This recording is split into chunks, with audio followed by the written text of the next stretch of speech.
Welcome back, everybody, to another day of Carthage Esports. I'm your host for the evening, Quint Bullstrike, and we will be getting into Smash Bros tonight.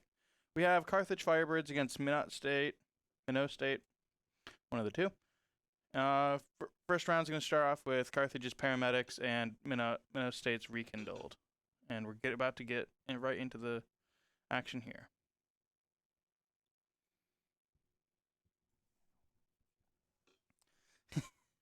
Yep, so we're starting off with a Bowser versus Pikachu. Bowser on the side of Carthage here.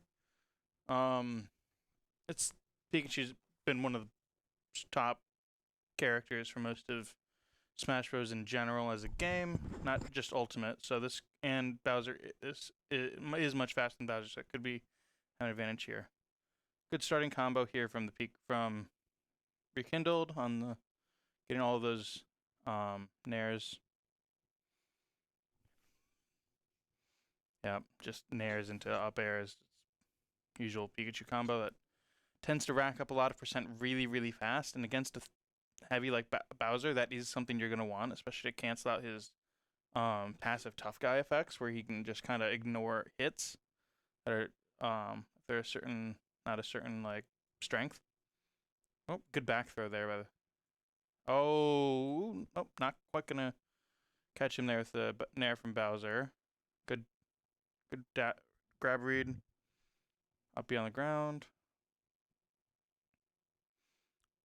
Yeah, right now Bowser's definitely in the plane from advantage with a Pikachu off stage, but it can be with Pikachu it can turn really, really fast if he can find one of those thunders or even a Skull Bash.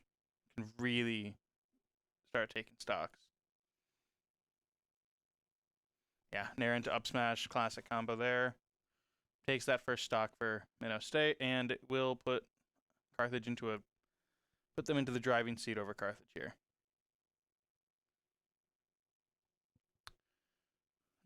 Up tilt. He's really trying to get down to that stage away from the Bowser, but he just Paramedics is not letting him touch the ground of the stage. Ooh, really unlucky miss there on the punish, but good side B there to cover all options, and it is evened up on stocks. So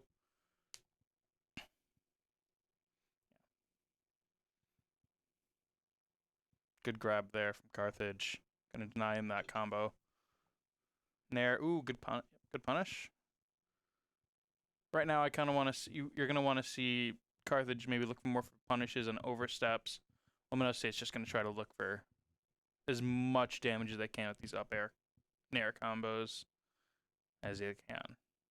Oh, went for the spike. Little risky there, but didn't get punished for it, so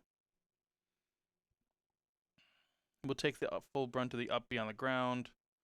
Quick attacks back to stage. And now, oh, there's the spike from Pikachu.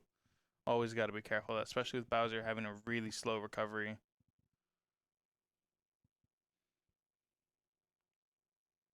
Yeah, right now, Carthage just needs to get the stock and get as fast as they can. Unfortunately, against Pikachu, that's going to be a little, risky going for a down B there, up B there. Almost killing there on the forward tilt, but it will not.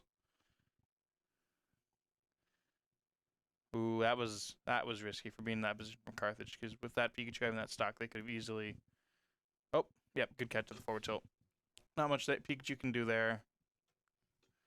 But now going to abuse the spawn invincibility and just get the nair up tilt combos going. Ooh, don't know, never seen that interaction before. Good read on the down smash. Unlucky that it went the way it didn't send Bowser off stage, but it will go as fast as we can. Pikachu is tending to go low here a lot, so and right onto the stage. So if you are Carthage here, you're gonna want to start covering that option because he's doing it over and over again, and he has not gotten punished yet. Good. Yep, he's seeing it now too, so that's good.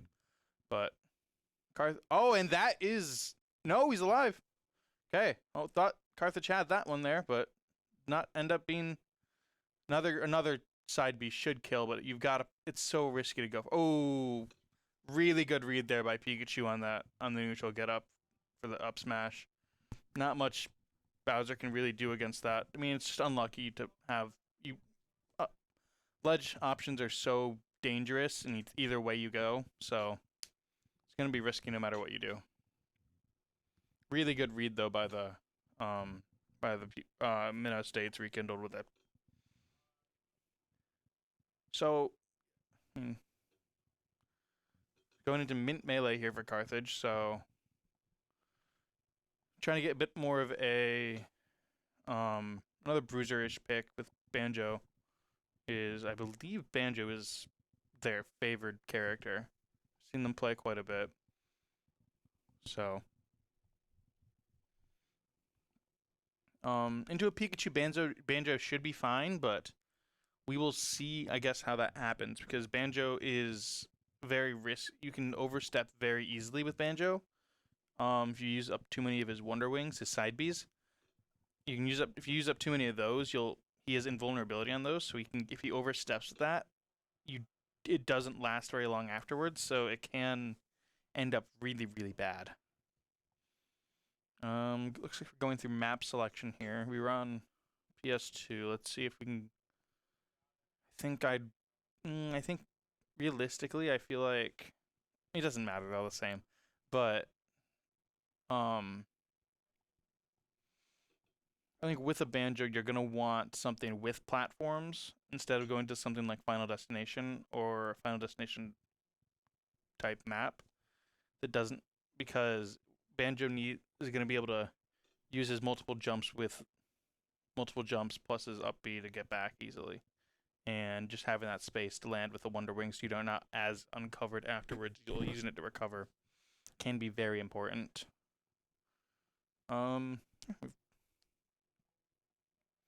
Still looking like we're winning on stage selection.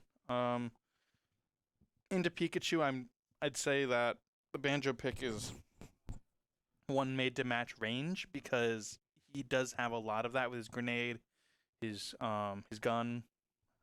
He shoots eggs, I think it is, out of Kazooie. And that allows him to. Oh, we are going to Final Destination. Interesting. Okay. That's not the pick I would have made, but not being able to have those platforms to recover with, but it is a pick that gives you that, does not give them the ledges to jump onto to dodge the Wonder Wings per se. I think having that range, being able to cancel out the range matchups, is going to allow for a lot less poke and a lot more chances for Carthage to maybe get onto top of the Pikachu and get some kills.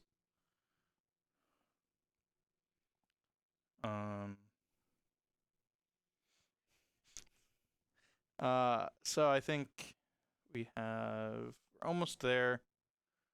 Yeah. Confirmation. It is Mint Melee playing. It is going to be Banjo. It is going to be Banjo Kazooie, and it looks like we're about to get right into it. So, yeah.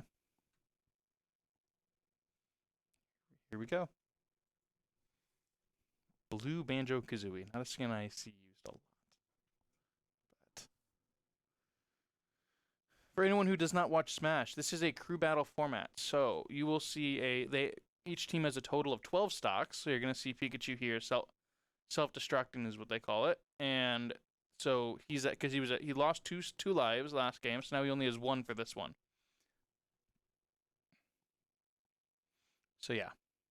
Yeah, looks like it is going to be trying to just kind of poke Pikachu out, try to get that, find a way to get that stock as fast as possible, even up the stocks. Pikachu's getting all these up airs though, so there's the Wonder Wing.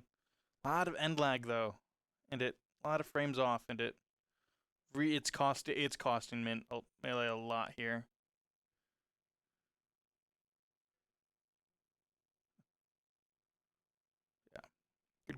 Good grab combo there. Against the Pikachu though, it's just he covers so much. It's so versatile, very versatile. Yeah, just kind of playing a range game here. A little unlucky, but there's that Wonder Wing connection. But Pikachu's gonna be able to cover here. It looks like. Yep, protect the ledge. Interesting air dodge there. Way high recovery for it. And there's the Wonder Wing to take that stock. Okay. That was a great, just unpredictable Wonder Wing. Can't really peek. You can't do anything against that except shield, but in that amount of time, you don't have any other options. So, I'm interested to see what kind of character that Minot State goes with here, because with Banjo, you can easily make it so there are characters that outrange him, but it's hard to get that consistently, and I don't know if they necessarily play those characters. We don't have a list obviously for them, so it could be really interesting to see what happens. But yeah, we're gonna go into this. I'm surprised they went to FD, but I expect them probably to go to a battlefield style map here. Maybe Kalos, maybe, I don't know. It's hard to tell because you don't know what each character wants. Very important though that Carthage did not lose a stock there. So that's very, very important, because that means we aren't still playing from behind while being on the same amount of players. So we're gonna see what happens here. As their Minot State deliberates over really who they want to bring up and what kind of characters they want to play. So yeah.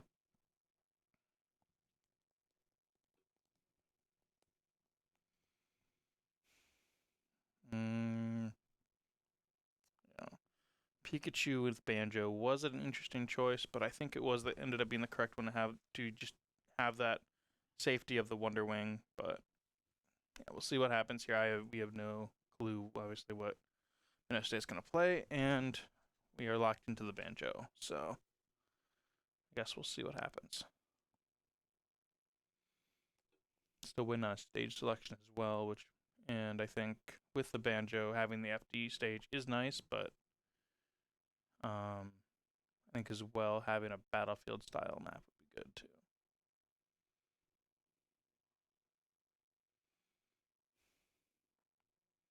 We have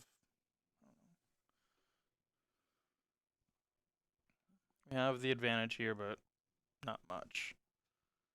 I think having the invulnerability from Wonder Wings can be very good, but at the same time, it has so many end frames that it is never really fully safe.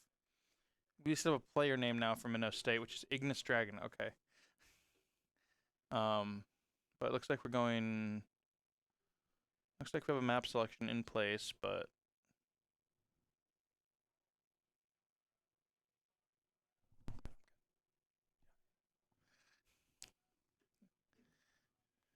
got a lot of time here. So it looks like what's going on here? Going to Town and City, it looks like, but I'm not sure yet because they haven't locked it in. Ignis Dragon, it sounds like someone who's going to play a lot of maybe sword characters. Never know. Sounds like something a fantasy style fan would love, and all those sword characters that exist in Smash Bros. To everyone's enjoyment, I'm sure. But we'll see. Sword characters would be a good pick into Banjo, having that range of the sword, being able to have the counter on most Fire Emblem characters, but we will see really what comes out of this.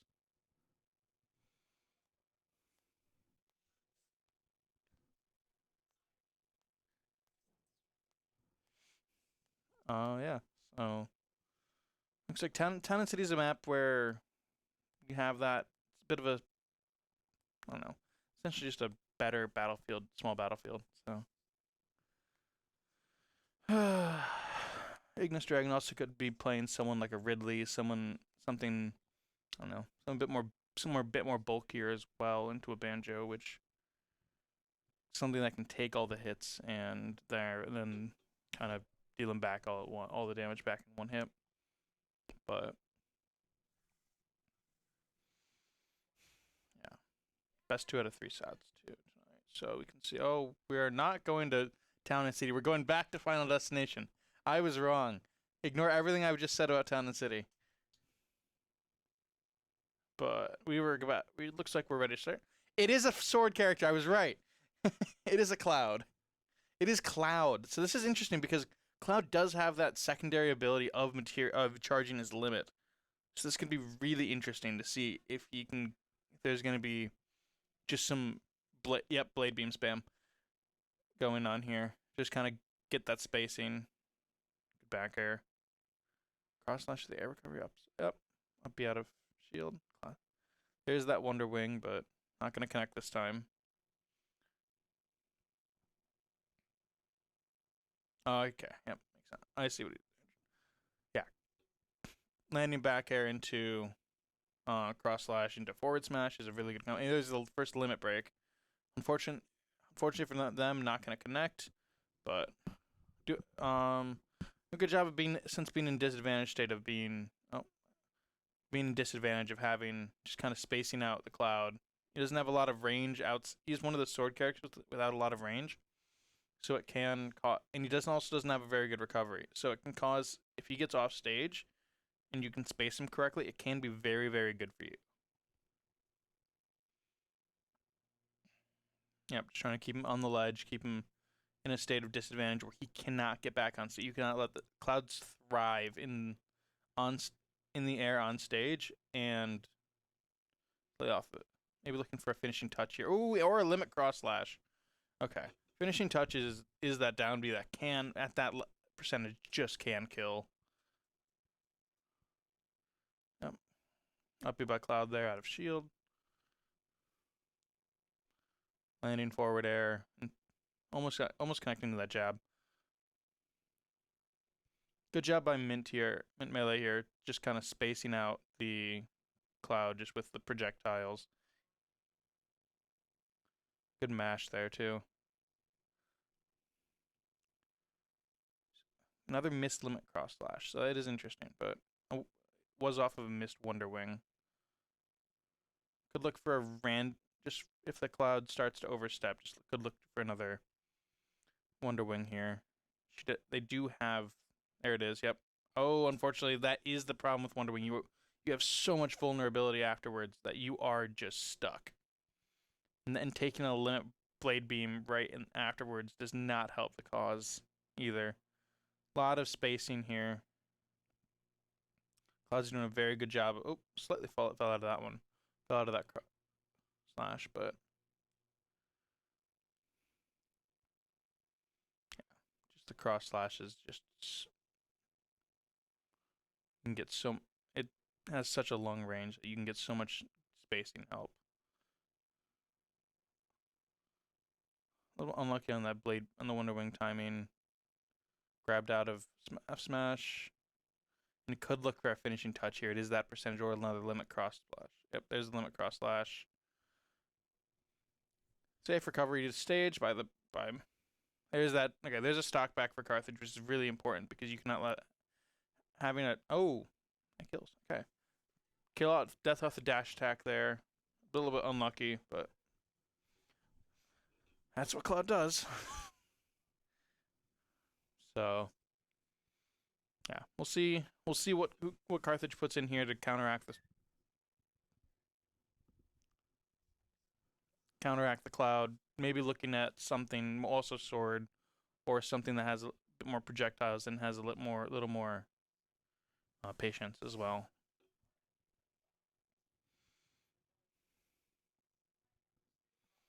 Yeah, a little bit unlucky, but that's Cloud is a very good character to match into a Banjo Kazooie who wants to space you out, wants to have that damage, and Cloud can just kind of rush the Banjo, not allow him to get any space.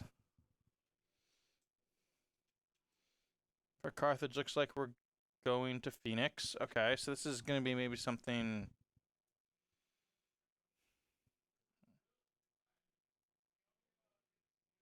Yeah, this could be interesting to see what we go into this Cloud. One problem with Cloud is he doesn't have that great offstage presence. It finds a really hard time getting back. So we could see something with a lot more aerial presence. Maybe like I doubt it, but maybe a Rosalina. Maybe a Pit. Something like a Zelda. Or Yeah, any of that. Pyramithra could be fine here too, but I don't think due to a lot of recovery problems as well, I don't think that would be the solution here. Let's see. I don't know. I could see is going to be Phoenix for Carthage, so we could see something a little more ranged, a little more pokey. But into Cloud, all you can do is just dodge. That's all you can really hope to do because he does so much damage off of those aerials. His back air connects right, allows you to connect cross slash very, very easily. Not a lot of end lag, and he does as a character doesn't have a lot of end lag, so it is easy for him to punish oversteps because he can. Because if he also misses, he can get onto you very, very quickly. And as we saw, he can do a lot of damage as well, very, very fast as well.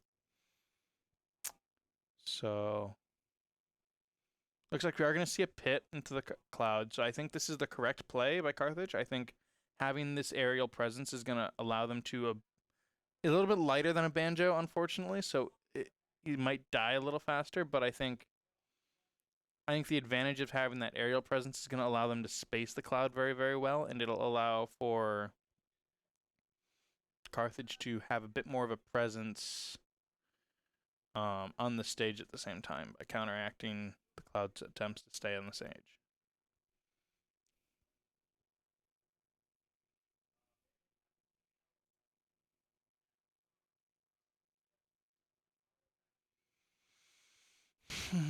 I think we could go to maybe something like maybe you see like a Hollow Bastion here with only the one platform.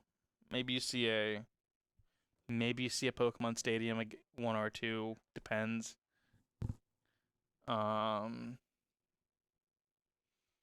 Pit really likes a lot of those platforms where he can stay back and shoot arrows from. So we could see some. We probably won't see a. So we are going to see a small battlefield. So this is most likely.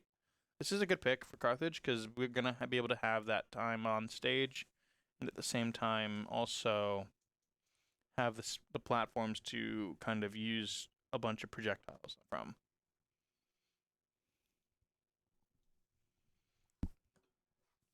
Going to final checks now, it looks like. So we're going to see probably a lot of projectiles and out of Carthage here.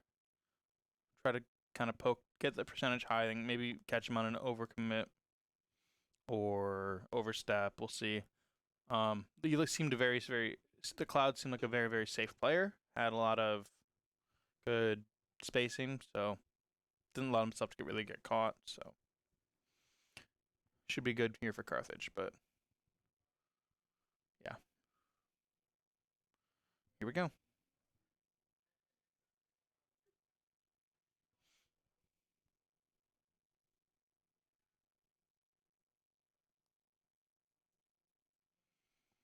Okay.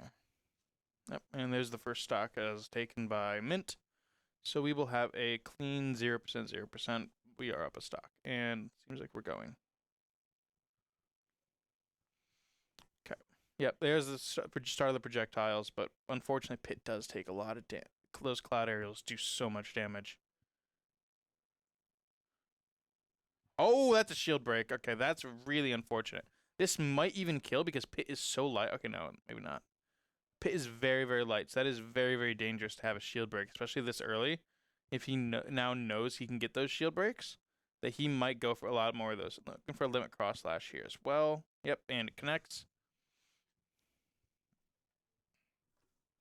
Yeah, just trying to kind of space out the cloud with the aerial positioning, but unfortunately, it's not looking like that's really working right now. Could see some more. I'm surprised we haven't seen more projectiles, but gets caught by that cross slash. A little unfortunate. Let's see. Yeah, Cloud's playing very, very well and very, very safe on that shield, on the pitch shield. Could see. Yeah, just his spacing's perfect almost. Jab rush by the pit. Good rack up some of that percent. That's very, very valuable on someone like a Cloud, where you're gonna be able to get some more damage on, just to get maybe punished later. So good nair, catches him off the ledge, but we will. Looks like they're gonna hold position, and good Guardian Orbitars. Just kind of denying the Cloud that poke and reset time. Yep. Again. Oh, and there's the super armor of Pit side B, and it kills. You've got the rage, you've got the lineup. It's just a perfect setup.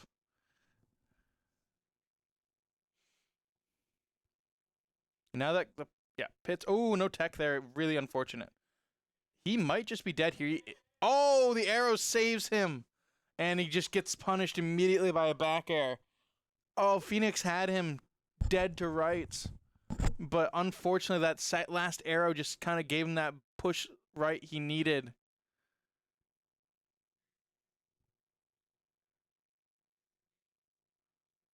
If he goes in for our limit cross slash, you could look. Oh, there is the limit cross slash. Okay. So if he throws a limit blade beam instead, you could look to reflect it if you are the Pit, but it seems to be tending towards more of those cross slashes. A little less upbeat out of shields this game, but that does tend to happen with someone into a more ranged matchup. You're not going to have the ability to. Oh, never mind. You're not gonna There's the super armor again from the Pit side B, right into the nair. Very good combo. Could look maybe for another one even, because that seems like it'd be a good. You've got the advantage. You've got the super armor. Limit Braver to get back to stage. Very unfortunate for Carthage there, because otherwise he would have just died. Yeah, I think maybe the thing you have to go here is just a Pit side B connect. Oh, unfortunate. Gets caught by that limit cross slash, and does unfortunately drop Carthage another stock. Yeah. Which is very unfortunate, just due to how he's still alive.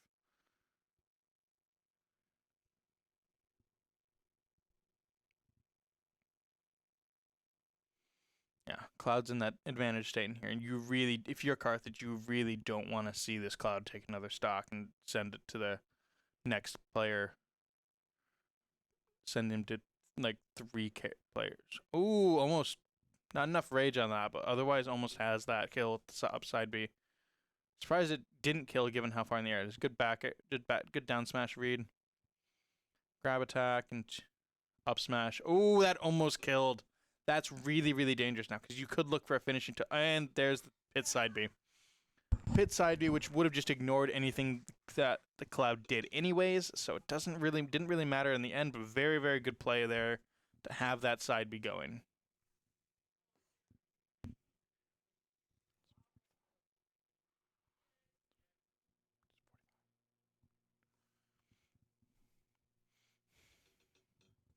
Could see something here from Minot State, maybe something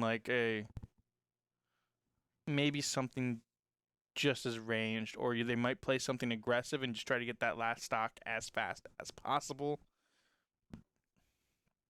Being able to get that stock would just allow them to kind of push that, and they'd have 2-person advantage. They'd have 3 stocks over Carthage going into Carthage's last player, and that can be very, very strong.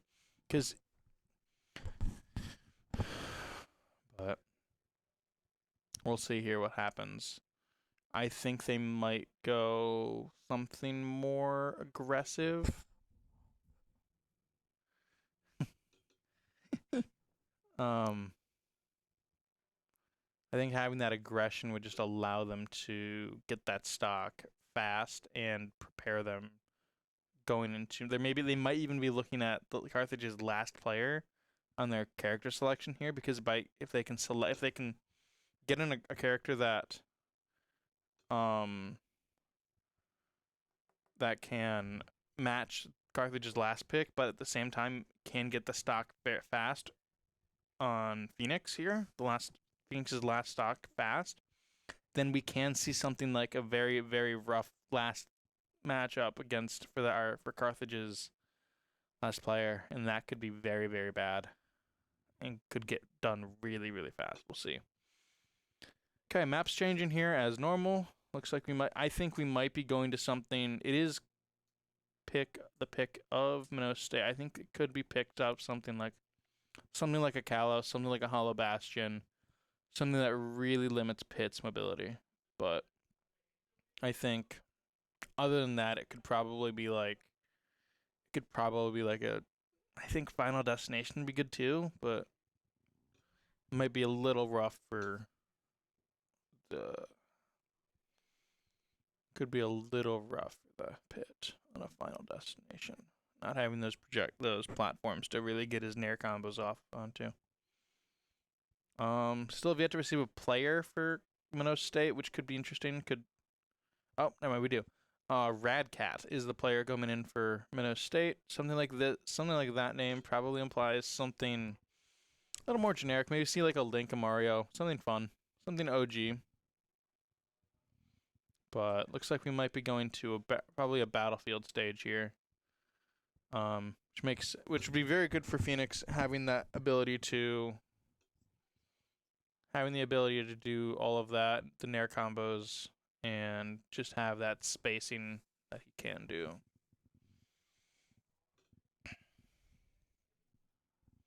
But I think a town and city might even be nice for if you can. Town and city might even be on the table, but I think Kalos might be something that we go to here. But we'll see.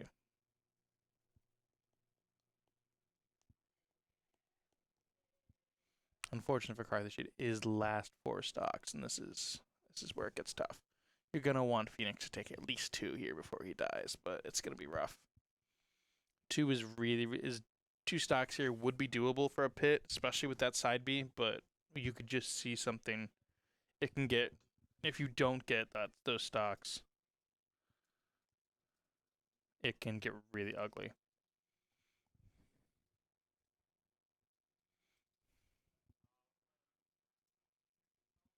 I think looks like we have a decision. We're going to Smashville, so it is going to be something similar to Town and City, but we're going to have. Oh, it's a Crom.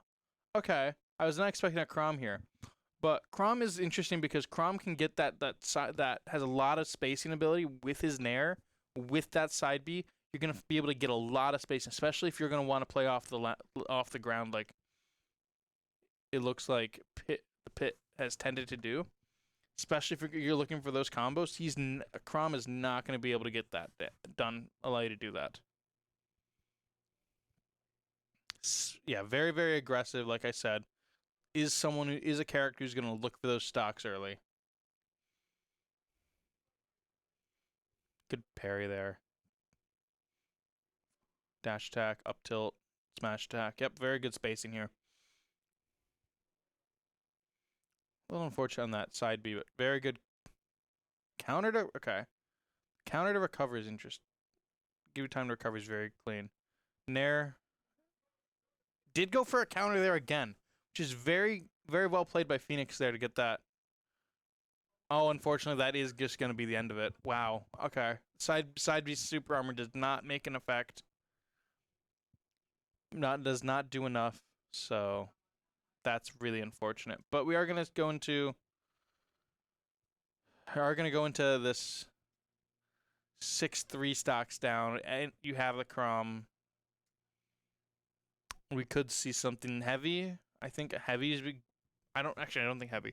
If you go into something too heavy, it can get really, really rough, especially going into a. Or we're playing. Okay, it seems like Carthage is going to be pulling out DDD against a Crom, which is not something I would do, because given that heavies can get really, really bullied by a Crom with how much spacing he has with his sword.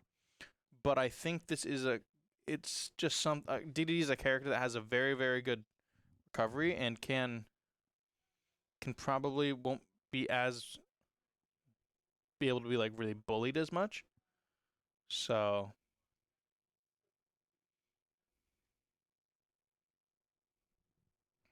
I think the Crom was a very good pickup because you did have that aggressiveness that you could take that last stock. You did have the aggressiveness to take, and you do have the ability to have a very, very good matchup here.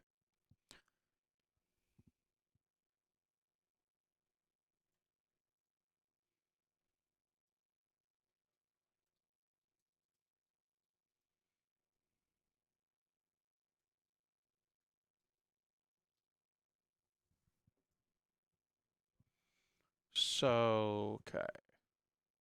Unfortunately, this could be if the DDD does not do well here, we could see the end of Carthage's first round. And it is a best of 3, so we will see maybe some more some changes, maybe some different character pickups, but because we will have that, we will have the opportunity to have maybe not. We probably might not have been expecting as many sword characters as we were, and they do have a long reach, especially with a banjo pick and a pit pick, where you don't really have too much range close up compared to the sword characters. But I think it could be very, very interesting to see just kind of what they go to here, what kind of map we're playing on for, I guess, what might even be our final stand. But I think I think Carthage will probably be really playing to win this one. Obviously, they always are, but they don't want to go out like this. Only having like down, they don't want to lose. They want to pull this to final man. So win on a map, however. So might see something like with a DDD, you don't really need as much to recover. So you might see a Kalos, might see a Hollow Bastion. They have just having that space to go up and down might be nice. With a Crom, you can easily cheese him, where you can just kind of swallow him using DDD's neutral B and just kind of spit him out off stage where he's not going to have the space to recover. His recovery is very, very up and down. So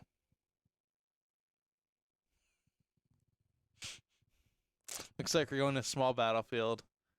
Yeah, it's gonna be interesting for a DDD, but hopefully this is not Carthage's last stand, and hopefully we can get at least force this to final player. But here we go. DDD versus Crom.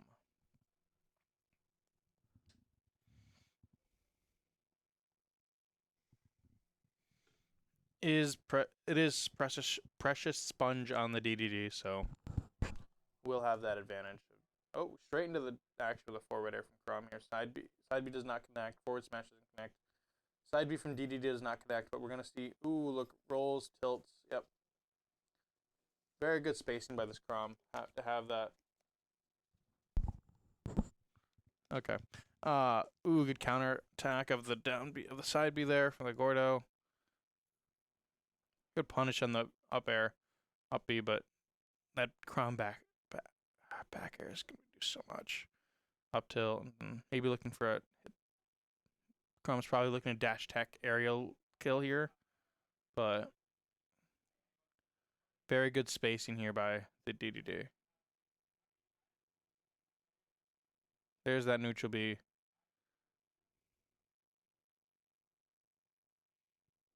Yeah, good option there. Back air from the DDD takes a stock. That's very, very good for Carthage. Have that ability to just kind of reset. You are at 96% though, so you can, and with Crom being a very, very strong sword character, you could see just like a smash attack to one side or the other that just kills out of nowhere. You're maybe not looking for it. Good aerial control here. Let go of that smash attack a little early, but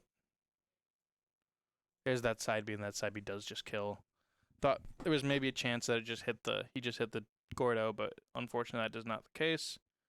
Counter.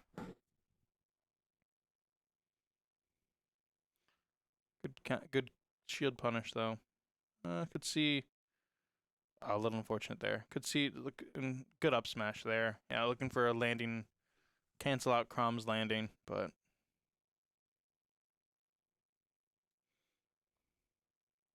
very nice to have that stock taken with no percent on the second stock, because that does give you a clean slate to run this. Try to get this last stock. Ooh, good spacing there by the Crom. He's really spacing this out well, so it's making it really hard for Diddy to even get back to stage, and it's causing this stock could go by really much faster than Carthage would really like. F tilt connects, F smash connects. He isn't dead yet, but up B does connect somehow. Got really lucky to have not get countered there. Yeah, Didi does have that advantage of being able to put the Gordo on the ledge, and then that Crom up B will not fully recover him, because he will just hit that. Up tilt from the DDD takes the stock, and we are going to final man. It will be 3-2. Carthage only down one stock. We could see a comeback, but however, that is the last match we'll be able to get in for Black tonight, and we will be going to an intermission. We will transition over to Carthage Red Smash, and they will have their match as well. Yeah.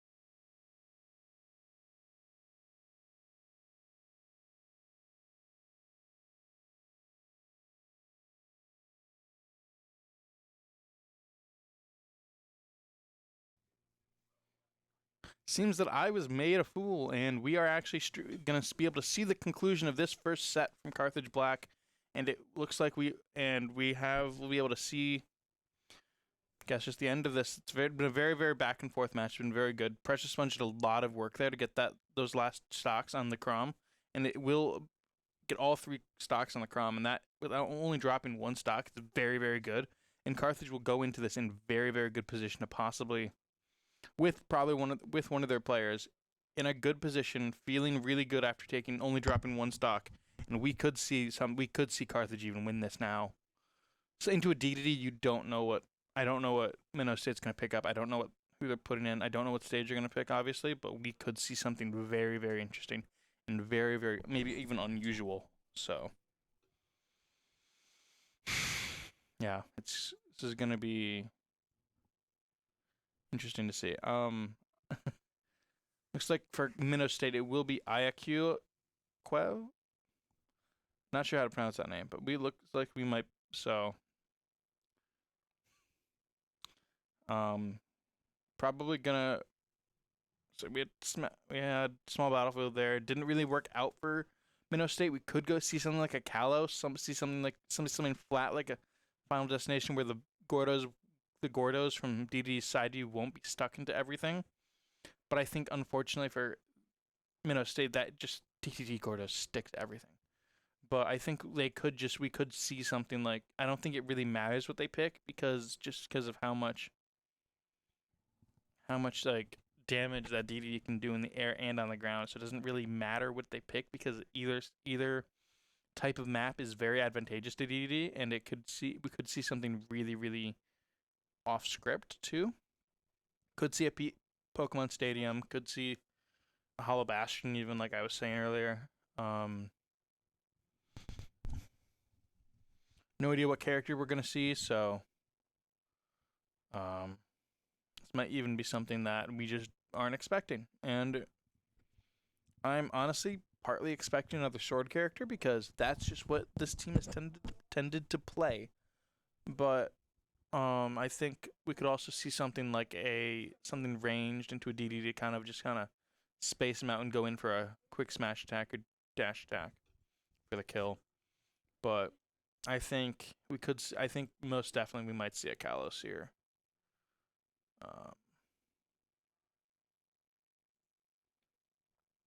But I think the DDD is in a really good spot. Having that, being a heavy, being able to have that advantageousness. Okay, so we are going to F Final Destination, which is interesting. Let's see what we've got here. Into a Zelda. Okay, Zelda's not really a character I would expect to see into a DDD, but because of the but I think having the projectiles and being able to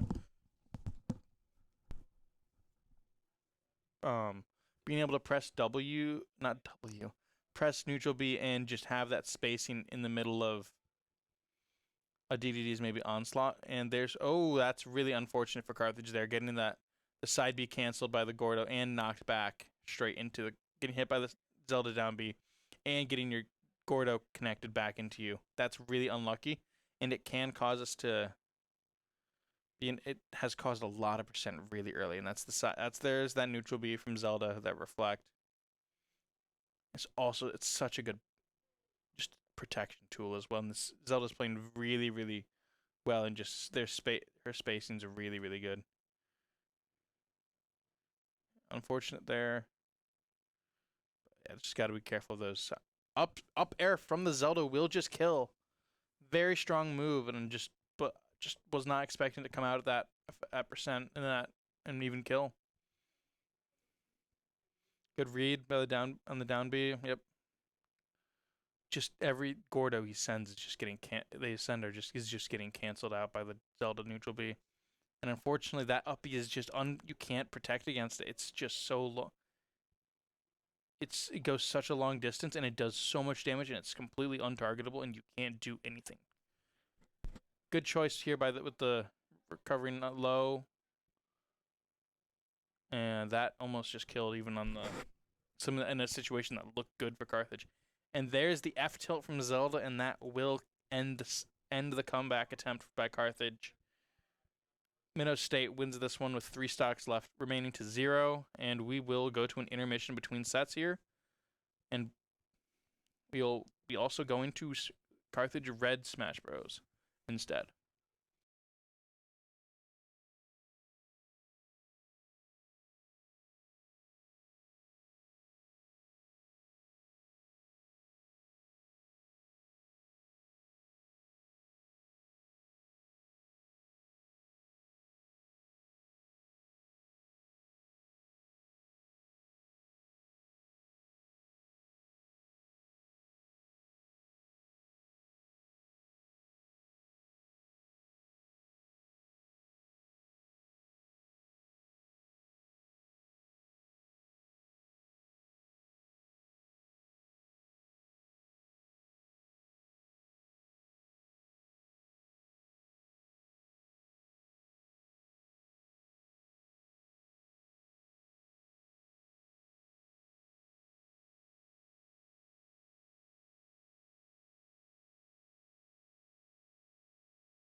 Hello, ladies and gentlemen. Welcome back to Carthage Esports. We are streaming Smash Bros. Today, and it's going to be Week 7.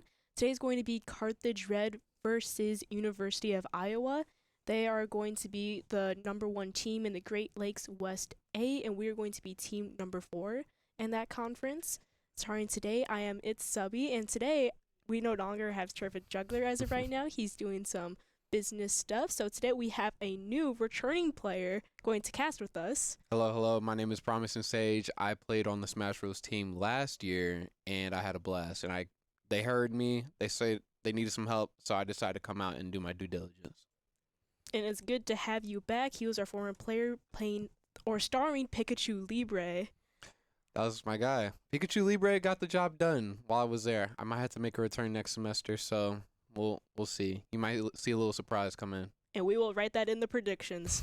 Sounds like a plan. So looking into this match today, we're going to be starting with Ender versus Mikari. I'm not quite sure if I'm pronouncing the username right. Mikari is tomato. I need to learn my pronunciation in these. No, it's perfectly fine. But we're at an even match right now. Ender just lost the stock, and we're back in even Steven. Yeah, so Promising Sage, I'm not quite sure if you have casted in these before, but I don't know if you've seen our new Smash Bros. Player. Ender is going to be a freshman in our team. Okay. Any predictions or what exactly are you looking for in his play right now? I saw him play earlier. I was around for warm-ups. I was helping him get warm, and I never got to play Ender, but he seems like he knows what he's doing. He seems like a very tactical player. He kind of gets it in his head, it seems like, when it comes to the same inputs coming in and out, but I'm sure if he focuses up, I'm sure he'll be able to get the job done. Yes, I agree. Ender is a really promising player. Maybe take it after your username, Hey, Promising Sage. he's doing good for my name. He's doing good for my name. So I'm happy to see it. And there we go. We get another stock up. Getting the job done. So hopefully he can keep on this pace. I know Hero is a very tactical character, so as long as he's able to keep him out of the books, then that's okay with me. Yes, and actually seeing Ender practice for Smash Bros, he's a really focused player, especially when he gets his music going, not to mess around with him. Yeah, no, once the headphones come on for these Smash Bros players, it's all over. It's all said and done. Yeah, and you can tell how really focused he gets in his playstyle here. Not only are we seeing it firsthand, but while playing, usually I'm a type of player that wants to hear all the sound effects, if I got the hit or not. But nope, he just has his music on, locked in. Just in his own world, in the zone. Guess that's a little fun fact about Ender for you. Okay, and here we are with the back air from Hero, sending him into this last stock. But he's already got a decent lead going in. See if he can get that good ledge guard going. And the up B is good enough. Oh, or as we thought. He's here with the zoom. Almost got the prediction on point. But unfortunately, he was a little far off. The throw gets him. And it's a little even on stage. They're going a little 50-50s. Grab connects, forward air. And we're see back if Ender can get a budge in there to throw him back off. And he's getting him with those up Bs, but they're just not getting the job done.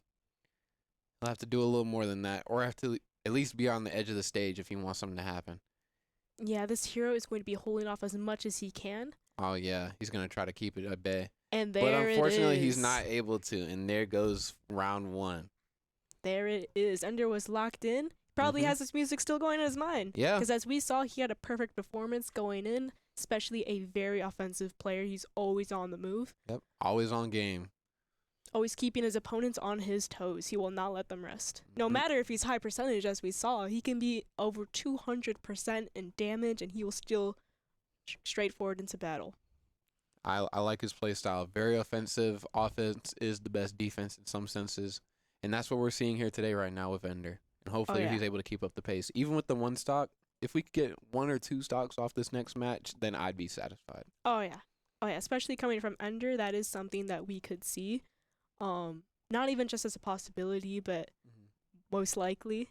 Yeah. And if not, that's all right. He's already played an amazing performance as it is. And his playstyle kind of reminds me of your playstyle back with Pikachu last year. Really? Yeah. Always very offensive on your opponent. Does that bring you back to old memories? Yeah, it's bringing back me to the old days with Pikachu Libre back on the field. So I'm still starting to reminisce because Samus was someone I tried to play at first.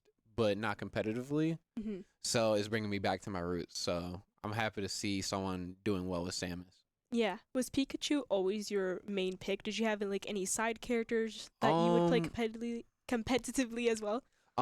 Yeah, I had a few, but I feel like when it came to esports, I feel like nobody was up to snuff besides Pikachu. Mhm.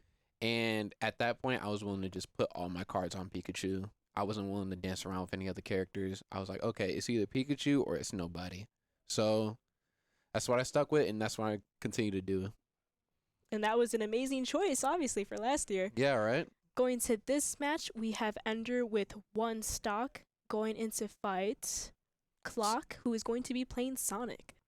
Sonic is getting a little ready. He's getting his warm-ups in. He's getting his laps. And here we go. We're going into round 2. Already on the move. Ender's on a killing streak, just on the offense, and unfortunately Wow. was not able to get back on ledge on time. Think there might have been a misclick there on the edge. Yeah. He's really been on his game. So I feel with these first couple matches, he's still trying to get his hands on things and still get his feet warm. But it's perfectly fine. He did a great run earlier. So we're back at a stalemate. So I'm perfectly fine with that. Yes, I agree. Not to mention that Ender is also a very strong player. And this is round 1, so we will be seeing him again. So we'll see a lot of Ender, I'm sure. This is not the last of him we'll see. Oh, yeah. And also, since, again, not quite sure if this is one of your first casts or not, usually me and Turbo Juggler would do our predictions for the game of what we will see in our enemy's team. I know our producer did have a prediction not long ago, and that was to see in a NES opponent. I know one of our players does play NES as well. We do have a NES on our team. Yes. A mirror match would be cool to see. It would be. So, who is going to be your predictions for the opponent's team? This is very tough. I feel like, man, there's so many characters. It's hard to choose. I'm guessing we will see either. Can I pick more than one, or is it just one? We'll stick for one to now, unless you change your mind. Then I'll go with Palu. I'll go with Palutena. I don't know what in my mind just tells me Palu, but I feel like we're going to see her today. And we actually do have our caster, Turbo Juggler, in chat, who's going to have a prediction of Steve. Ooh, I'm not quite happy Steve. about that one, but as long as it's not Roy, because I know that gets brought up a lot, this is a new thing. Yeah, I've seen my fair share of Roys, and they are something to they are a spectacle in a way. Oh yeah. I think he's also a pretty popular pick. He is a very popular pick, I feel like. That especially and Cloud. especially Cloud.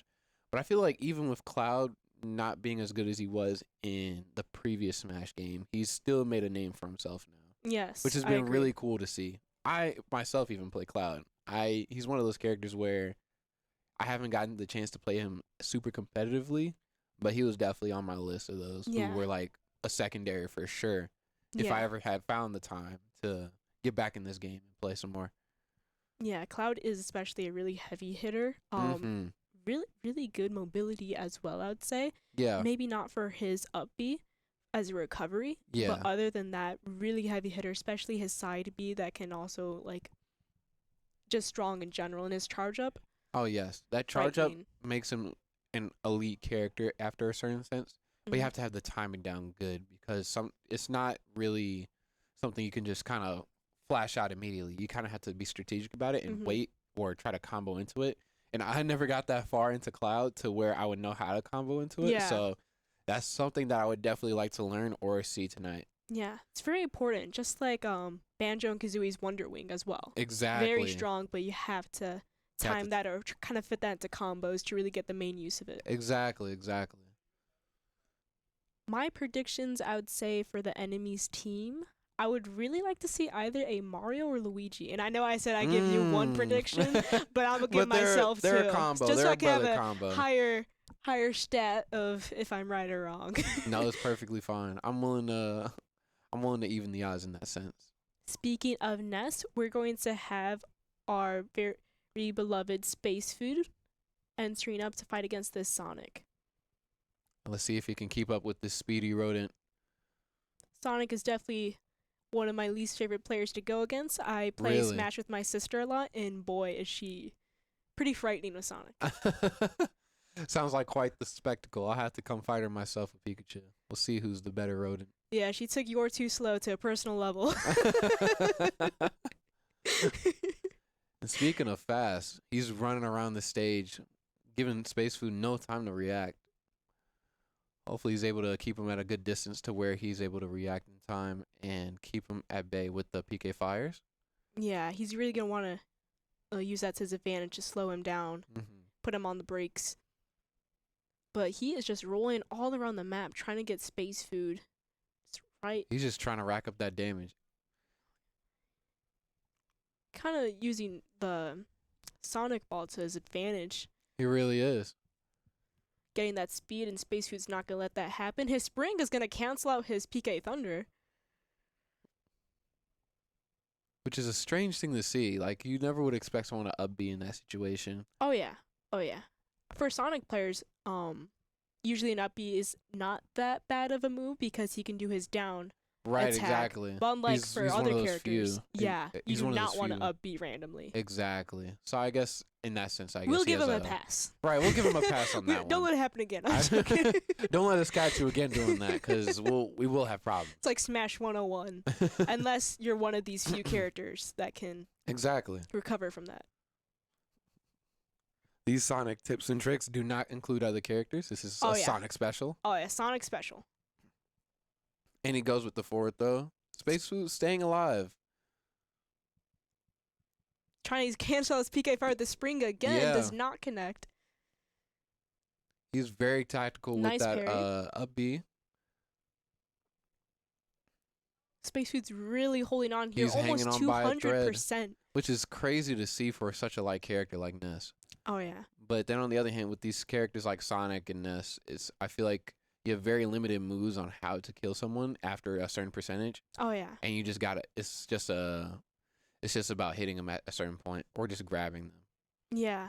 Thing about Sonic, he is really fast, though a couple of his hits are going to take a lot more to fully Exactly. knock someone, unless it's going to be a B attack, which is going to be stronger. Exactly.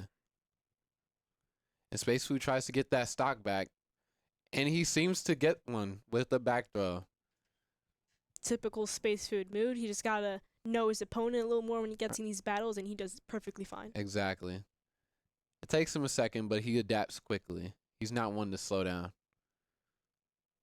And it seems he's starting to pick up the pace along with this rodent. Think he's kind of taking over the platform by using his super speed, Exactly. keeping his distance, and knowing when to keep his shield. I think he's starting to finally learn that he should use his platforms, which is starting to help out. He was almost able to get something with the PK fire going. And Sonic just keeps racking up little by little in terms of damage, and it's just seeming to pay the price. Oh yeah, For those Space combos Food. are going to be really hard to dodge. I believe Space Food should take those platforms to his advantage. Try to get Sonic in the air. Yeah. But he is persistent on staying down low on the ground. And he almost gets him with another PK fire. He's getting very close. He's getting very close to figuring him out. Oh yeah, I believe he's trying to go for those side grab because Ness does have a really strong side grab. And he got him wow. with the up B, the untechable up B. And that was just enough to give him the edge. Now Sonic's on the run. He's keeping him a little close.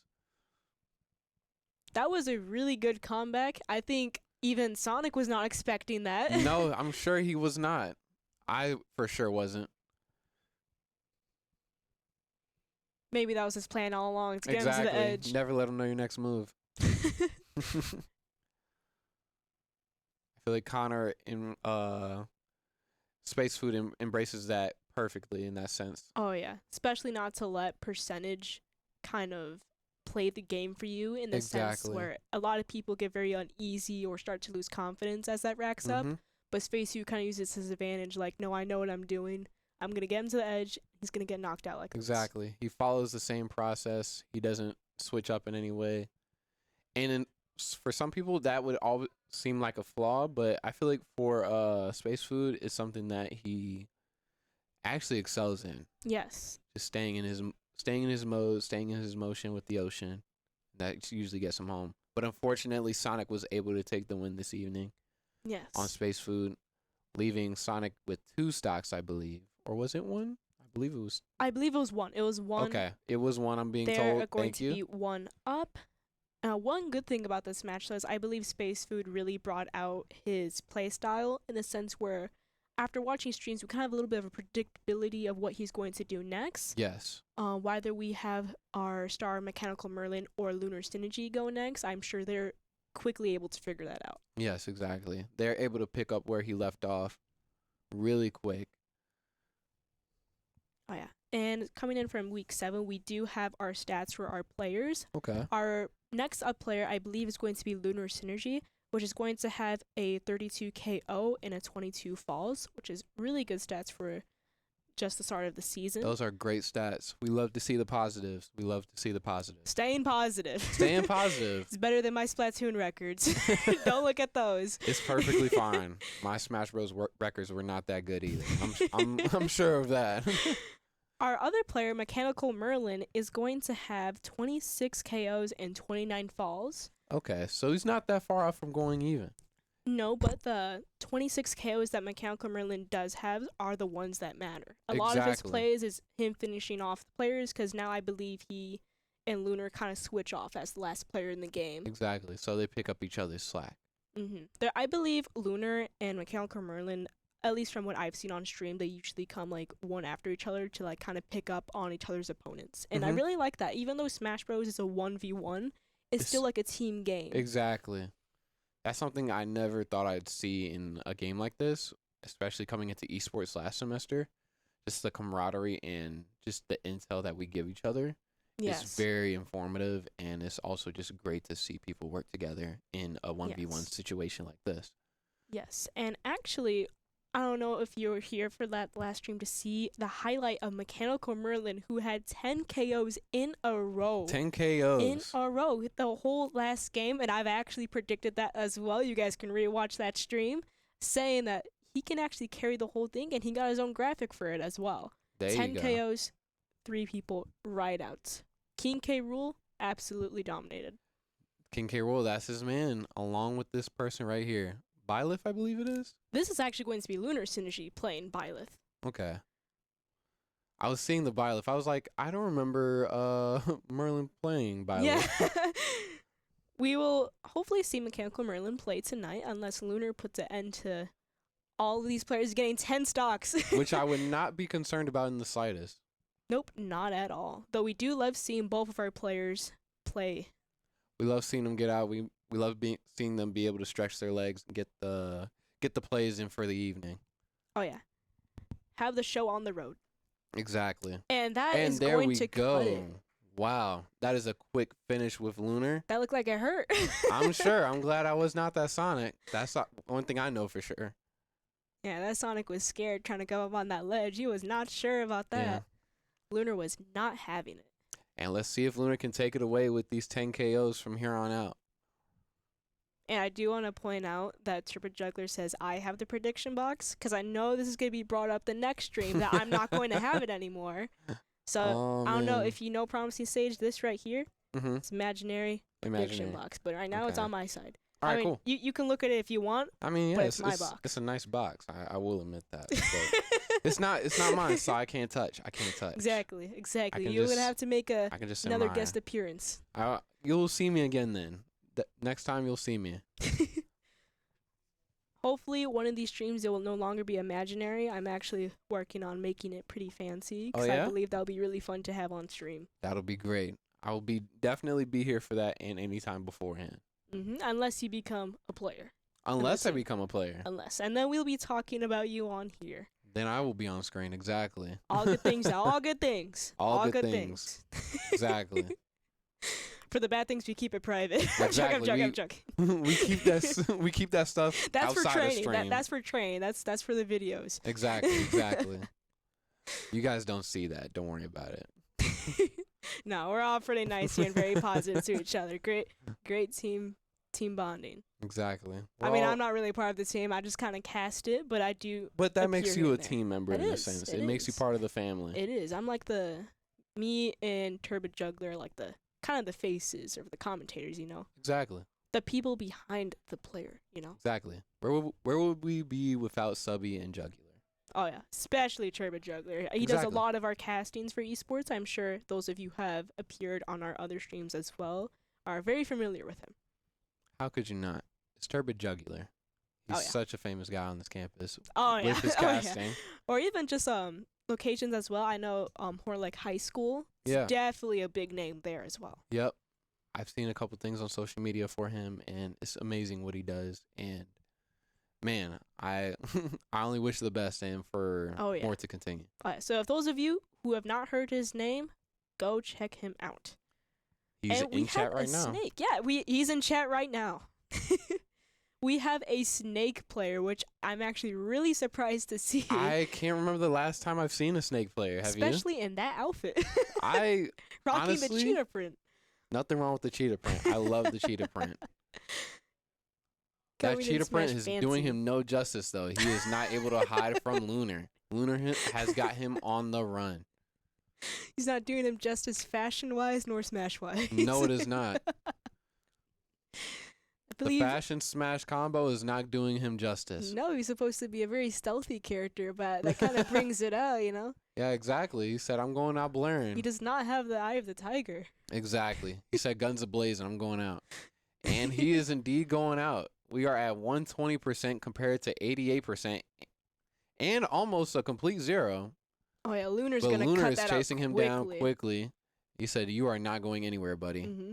Lunar said, "I have the eye of the tiger." Exactly. So that tiger you see, those are from my eyes. Mm-hmm. That's Lunar right there. And there he goes. Lunar at 103% exactly. Going into the next stock for Snake, and let's see where it goes. And there he goes. there he goes. And there he goes. We are back and to now tied we're back 5-5. even. Lunar taking no chances, going immediately straight for the hands. This is a pretty close game, and keep in mind that University of Iowa is actually in a lead of 6-0, so they have not lost a game yet. Really? So our players are first doing time fantastic. for everything. First time for everything. First time for everything. Maybe this will be the first. Yes, and I believe if we do win this round, we will have a good chance of making it to the playoffs as well. And I would love to see us go to the playoffs. Oh, yeah. I believe our team this season is well-deserved it, especially having our new freshman Ender, who's played incredibly for his first year here. Mm-hmm. Already making a name for himself on the team. Oh, yeah. He's making a name for himself. Almost definitely. It's hard to not make a name when you play so good as him. Oh, yeah. Especially with his Zero Susamus. It is something to behold, for sure. And Snake is playing a little bit of a cheeky game, but Lunar is able to get around it. I think he's pretty scared of Lunar. And he just is outmatched in terms of stretch. That is one thing about Lunar. Like, you can get the spams in, but he's going to cut that out quickly. Right, he's gonna cut it out quick. He's gonna be like, all right, let's be for real now. No playing around. No more horsing. He said he's definitely not going to fool me twice. Right. He said, fool me once, shame on me. But you won't fool me again. Oh, yeah. And I love to see him, like, get in that headspace to where he's like, okay, this isn't going to last long. I hope you know this. Oh, yeah. They are at a one-on-one stock right now. It is very even for as much as Lunar's sometimes has been running away with the show in this round.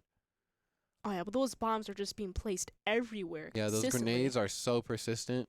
It is so hard to navigate. But he seemed to be doing very well despite the fact. Oh, yeah. I think he's trying to pick up the game now. He knows where to go, where not to go. Always being light on his feet. And he was able to get him with his own grenade, almost finishing him off. Snake is going to want to be careful here. Yeah, he's dancing lightly.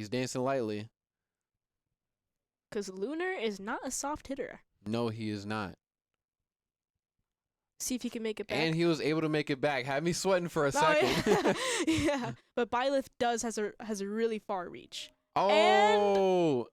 Whoa! And the upset. I think he just got Oh my cheated. Goodness. Whoa. I did not expect that. I think it might have been a little early for his input. Yeah. But oh my goodness. Yeah, he was. That's insane. That was robbed right there. That was a D1 robbery. I will say that right now. I've never seen anything like that in my life. For those of you who have no idea what kind of just happened there, Snake, which is going to be the opposing team, has a shield, and that shield bubble shrinks over time, and it shrinks as the opponent hits them as well. The only way you can break through that is either grabbing your opponent and throwing them, or just making sure that the shield shrinks down to its lowest point, which will make the opponent dizzy for holding their shield button for too long, as we saw. So that would give Lunar some time to hit him with a really nasty blow to get him out. But after your opponent gets in that dizzy animation, it does take a few seconds when they hit on the ground.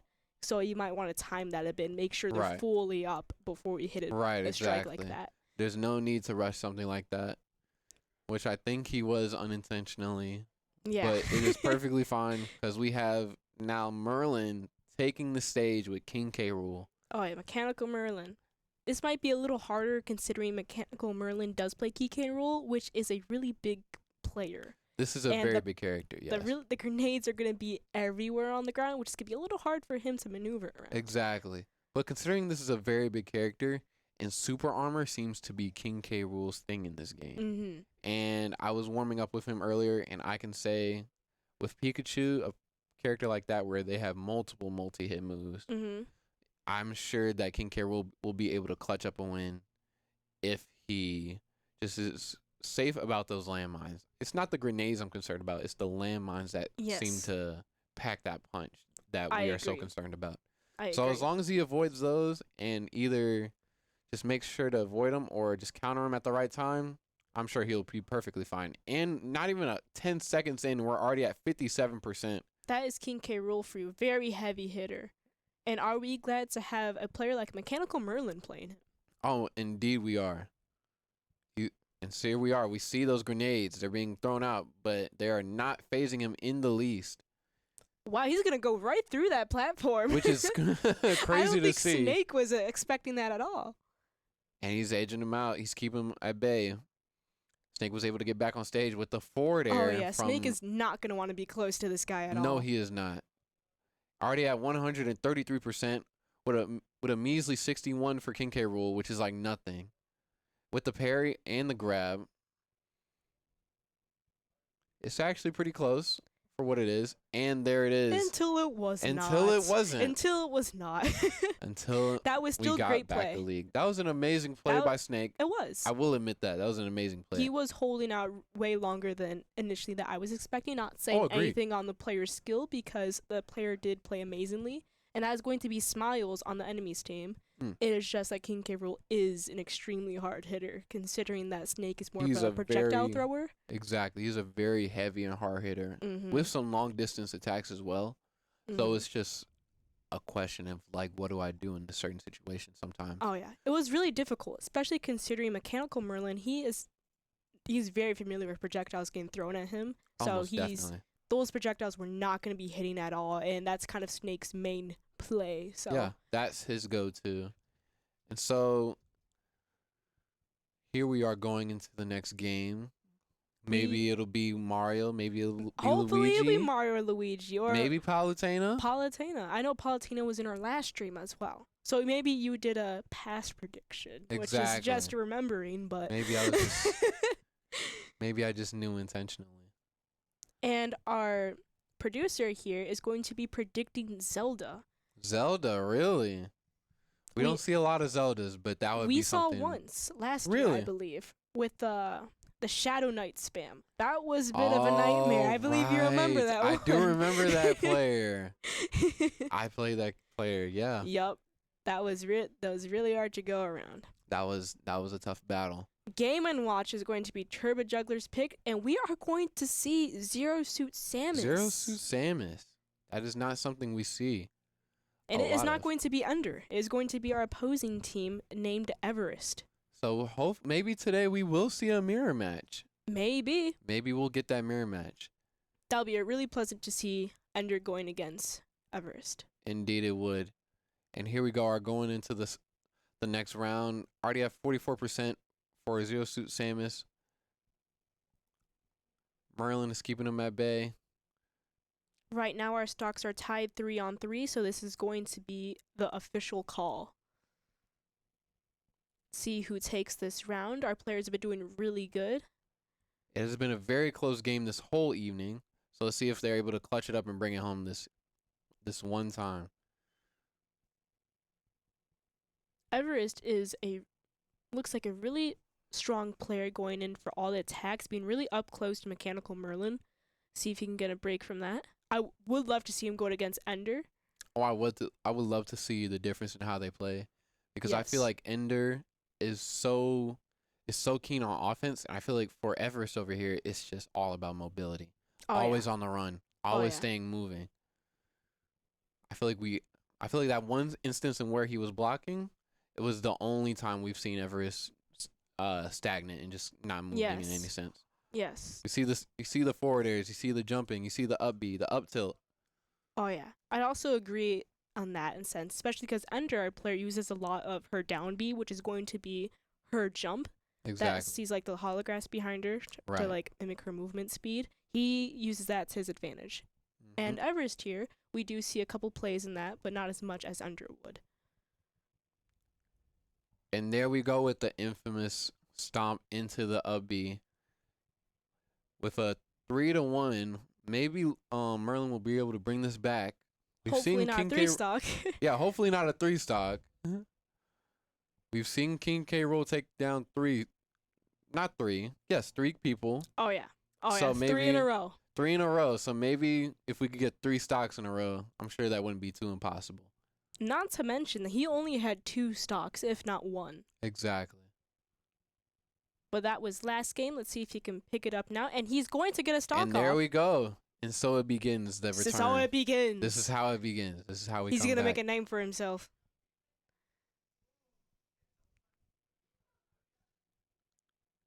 See the mix of movements around here. He is still alive off of this, but he's very close to dead. Sitting at 120, which isn't too bad for a heavyweight character like King K. Rool. Yeah, he could take a couple more hits as long as he doesn't get the mud pie. Oh, man. And ladies and gentlemen, that is going to be round 1 of Carthage versus Iowa Gold. Iowa Gold staying at 6-0 in this season, and Carthage is at 3-3 right now. So that was actually a really good play going against the That was a number very 1 good team. play. Very informational for our team here Yeah. at Carthage College. And it was by a 2-stock lead, which is Not way far at better all. than 6 or more. I will take 2 compared to 6. Yeah, and we'll see maybe in the next round if our players can really, now that we got an idea of how the other team plays, I'm really sure they'll bring it up in set 2. I'm sure we'll see them clutch up in round 2, and hopefully when we go to round 3, I'm being positive here, hopefully we'll see some up game. I feel like these guys, they start to get warm after that first Mhm. round, Mm-hmm. so I'm sure we'll see a lot better gameplay Yes. and people just staying way more focused and way more in tune with their character and their controls and what their inputs are doing. And I think Yes. we'll see a win tonight. Yeah. Hopefully so. That was a beautiful first set, and our players, that was going to be a little bit of a hard game going into, but I believe they played amazingly from what we've seen from far. Oh, But most we definitely. are going to go into an intermission as our players get ready for set 2.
Let's do it.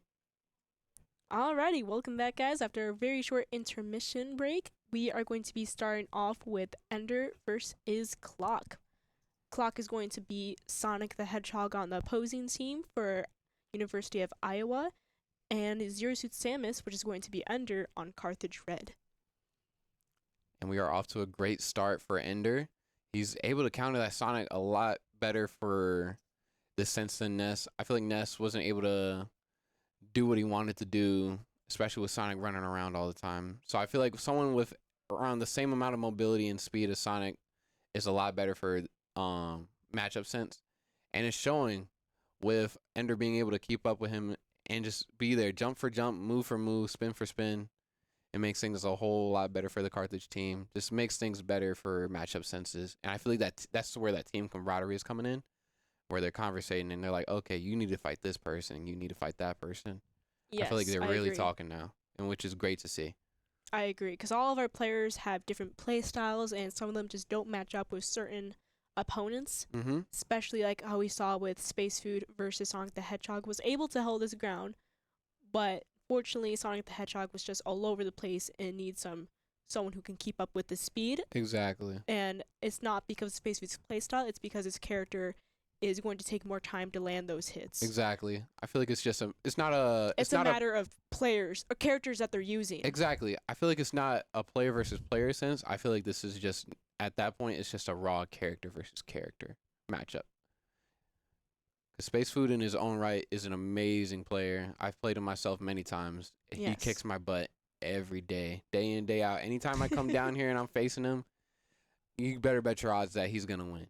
Oh, yeah. It's a matter of example as Pichu versus Bowser. Exactly. Pichu's going to get launched immediately. Exactly. Seems like Ender is holding his ground. He's going to have higher percentage, but he's not backing out. He's a very aggressive player, as we stated earlier, and we're seeing that case. Even at 188%, he's still on the move, and he's still pursuing that hedgehog. Fortunately, he's going to get the first stock out, so Iowa's going to have a one-stock lead unless Ender can take him out. Hopefully. And there seems to me an SD by Clock. I don't think Clock was really calculating that move right there. I think he had other ideas, which was not well executed. No, I guess it was not. I wonder. I'm very curious to know what he was thinking in that spare moment in time.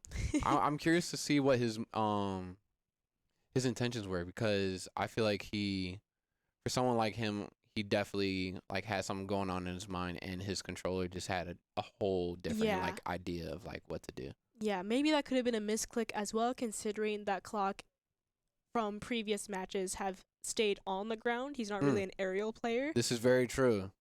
You do not see him go off stage that often unless he is thrown off. Exactly. So that must have been something new that we have not seen. Mm-hmm.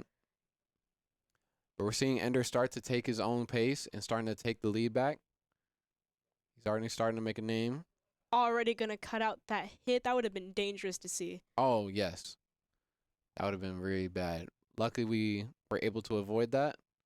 Yes. I'm curious to see if Ender is going to see if he can find a way to ledge guard Clock in a sense after seeing that he did not make a great recovery on the edge. Yeah. I don't believe we'll be able to see that, considering that Ender is more of a ground control type of player, but he does do really good ledge guards as well, which I think would be a good move. Yes. I would love to see how he will respond to Sonic just being a ground level character like him. Mm-hmm. Just trying to stay on the earth. Yeah, because as we can see, he's not pursuing him when he's on the edge. Exactly. He's more comfortable on the ground. But those springs are going to And the spring was able to get him while on the ledge and finishing up the game, giving Clock a 2-stock lead for Iowa Gold compared to Carthage College. Fortunately, that was not going to connect. It was nice to see Ender play and hopefully see him in the next set if Carthage is able to take this one. I'm curious to see will be able to play next. Do you think Space Food will kind of want to come out for revenge? I feel Space Food would want to come out for revenge. He's a very He's a very competitive guy in the Oh, sense yeah. to where he'll try to get back and try to learn his lesson from his last match Mm-hmm. and see if he's made some progress since then. Though Yes. I believe in him and I believe that Space Food is more than capable of getting the job done. But I'm curious to see who will take his place. Yes, I agree. I do believe a good player that would be good to start this off would be Lunar, considering Yes. after we've come to the conclusion that Clock is not an aerial player. Yeah, And Lunar he's like a jack of all trades this is very true. because he is really good at control. Control, mobility, always on his opponent. That is something that Lunar excels at, especially ledge guards. He's very comfortable when it comes to using Byleth. Mm-hmm. In that sense, so I think that'll be a really good matchup. Other than that, we could see Mechanical Merlin as well. We could see the Mechanical Merlin come in. Don't know if we want to use the Magical Wizard this early in the set right now. Yeah, and it seems to be that Space Food is going back in his nest. Oh, he's ready for his revenge. He's getting his get back, and I am all for it. Exactly as Niall has predicted, or Promising Sage has predicted for us today. That Space Food is going to make a return in his vengeance. Now let's see if Space Food will be able to bring it home today against this Hedgehog. I believe he'll be able to get the job done. Maybe he was able to catch a few things while watching Ender fight him. Yes, I agree. And using his PK Thunder as an advantage would be amazing if he's able to get him off that ledge. Almost definitely. I feel like getting Sonic off that ledge, getting Clock off that floor is the key to success for this match between Clock and Space Food. But only time will tell, and we'll have to see right now. Oh, yeah. Especially hitting a PK Fire on Sonic would be a huge move. Yes, it would. As a reminder, Iowa is going to be 2 stocks ahead, and Carthage is going to be at 9 stocks. Now let's see if Space Food. They're playing a little timid. They don't want to. And we're here with the first hit. Oh, yeah, we definitely see Space Food having a new play style compared to last time he faced. He's trying to be more aggressive, getting up close and personal to Sonic. He doesn't want to give him the abilities to control the stage. But looks like Sonic is going to want to play the same way of getting up close as well. It's very true. It's a very different play style for both characters. And it is a little surprising to see for Clock. But at the same time, I get wanting to switch it up so that your opponent doesn't get too comfortable with your moveset and your style of play. Oh, yeah. So it is not something we see every day. And to see someone adapt like this is great to see in the esports community. Looks like Space Food's trying to still read his moves in a bed. He's reading them pretty well compared to the last match as well. Yes, he is. He's doing a great job. He's feeling more comfortable. Exactly. He's keeping them at bay. He's making sure he's not able to charge his special attack, which is that charged attack right there. Oh, yeah, because that was what was eating him up the last round as well. Exactly. The charge and up B combo, which we've seen Yes. at this moment. I was very curious if he was going to use his PK Thunder on himself I was right very there. curious to see what was happening. I was a little scared. I think Clock was waiting for that as well, but was juked out of it. See if you can bait him on the edge again. That would have been a beautiful play. That would have been an insane play by Space Food. Maybe if he would have used a PK Thunder there to kind of block him off, that would have been huge for him. Maybe. I believe that PK Thunder would have gotten the job done. Or even PK Flash, actually. That would have done it as well, I feel. And we get a PK Fire off, but Sonic quickly jumps away. That up B seems to be a lifesaver for him when he's stuck in a jam. He's using that quite frequently. And Clock is able to escape that PK Thunder before it got back down to Space Food. Space Food is a little on the run, using the platforms to his advantage, which is great, which we love to see. Oh, yes. Another thing from analyzing Clock, he does use his springs as a ledge guard as well. Oh, yes, which is very tactical and very not surprising, but just unexpected to see in a sense. Yes, especially because that will cancel out his PK Thunder. Yes, it will. Canceling out that PK Thunder makes a world of a difference for someone who plays against him, because that is a powerful attack that you do not want to get caught up in. Oh yeah. Oh yeah. As Clock learned from the last time he played him. Oh yeah. He learned firsthand. So I'm sure he's thinking, I do not want that PK Thunder to go off in any way, shape, or form. Let me stop it when I get the chance. Oh yeah. And it looks like he's gonna have his charge combos coming out again, where he's just gonna go back and forth like a ping pong ball. And Space Food is starting to react a little better.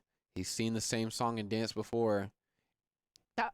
Kind of curious, what move did he use right there I to am hit not that too crit? sure. I believe it was. I think his side, I believe it was his air side. his forward air. Yeah. I might be completely wrong, but he's There able it to get it with is. the up air, putting them both at one stock. A little bit high on percentage for Space Food, Oh yeah. but it's okay. Yeah, Clock's definitely gonna play more aggressive. I think Clock's a little frustrated right now. Yeah, you can. I feel like once you get into that last stock, you start to get a little antsy and a little desperate yeah. with your moves. Especially considering Space Food is high percentage right now. He's Yes. definitely gonna And get a seeing little. Space Food get a combo off, he's Oh, it's starting to make beautiful. moves, and unfortunately, it was not able to get the job done. That was beautiful combos by Space Food though. It was amazing play by Space Food. Space Food played a lot better against Clock in this round, and leaving Clock at one stock for someone else to take care of. So it's either Lunar or Merlin we will see coming in at this moment in time. So we will have to see who steps up to the stand. I believe Lunar is going to be taking it, though I would not be surprised if they decide to throw Merlin there to see how he would take this on as well. Yes. But feel that like- will give Iowa a 10 stock lead, leaving us at 6. This is very true. I feel like it could go either way. I feel like either Lunar or Merlin would be good in this Mhm. sense. Because with King K. Rool, with a character like that and as big and as heavy, Mm-hmm. fighting against someone like Sonic is a perfect matchup in the sense of just being able to tank hits and just be able to run away with the show. Yes. But we have Lunar coming in, who is someone who's just very precise, very knowledgeable about his character and his Mhm. surroundings, and knows the game like the back of his hand. So either way, I feel that we are in good hands, and either way, it'll go well. Yes, I like that you mentioned that as well. One thing about Lunar is after analyzing a lot of his gameplay, he is very comfortable with his player. Oh, most He's definitely. very comfortable. He knows all his movesets and he uses them to his playstyle, and it's like precision and Mm. accuracy is definitely the big words that immediately come to my mind when you think of Lunar's playstyle. Exactly. I feel like with Lunar, he never skips a beat. He's never off target. If he wants something, he will get it eventually, Oh yeah. whether the game allows it or the player allows it. Oh yeah, I definitely agree, and that comes hand in hand in Mechanical Merlin's playstyle. When Mechanical Merlin is also very, what's it called? Accuracy based playstyle as well. Mechanical Merlin is very comfortable in the way he plays. I feel like he's Yes. a very calm player. But again, their character differences are going to make them like a dynamic duo when it comes Exactly. to if they want to decide if, hey, do you want to take this fight after mine, you know? Right. I feel like we have the best of both worlds. We have David and Goliath, the big and small, the fast Mhm. and heavy hitter. I feel like we couldn't go wrong with either character. I agree. The Sonic is definitely going to continue to use his charge ups as advantage. I totally understand. If it ain't broke, don't fix it. So I totally get it. If it seems to work, I don't see why switch it up. Exactly. If it ain't broke, don't fix it. And we're going to see some combos right there, getting him off the edge, which is one thing that we've discussed that Lunar has to take advantage of. Yes, and we're seeing it right now. Where Lunar is able to take care of Clock. Just being on that edge alone was able to already make a good chunk of his percentage increase. And hopefully we'll see some more of that. We're seeing the charged up attack. It's still seeming to make a dent in Lunar, but he's making his way. He's moving it around. Oh, he's getting that edge. Try to get him back up there, and he's going to escape immediately. He does not want to be on that edge. Yes, Clock does not want to be in one place for long. And he was able to get him with the nair and finish him off that with the special. shot. That is Lunar for you. That is that pinpoint accuracy that I was referring the to. accuracy. And I love to see that I was able to explain it in a good way. Predicted. Exactly, prediction. See? Yeah. Lunar has the eye of the tiger. He has the eye of the tiger. I couldn't put it better myself. Took the words right out of my mouth. Lunar don't miss. Lunar does not don't miss. That's why the bow and arrow describes his playstyle perfectly. A bow is definitely a really hard weapon to use in terms of accuracy and honestly mentally as well. I feel like using a bow in real life, I know this is Smash Bros. Yeah. But I believe it's very relevant to his playstyle in the sense where you keep the coolness. Just keep your composure. Focus. Don't lose sight of what you're aiming for, and you'll hit your mark. And Lunar was able to hit his mark this evening. Oh, yeah. And Sonic was the mark.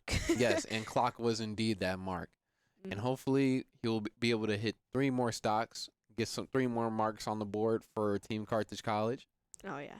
It was nice to see you, Clock, but your time is out. Sorry, Clock, you ran out of places to run.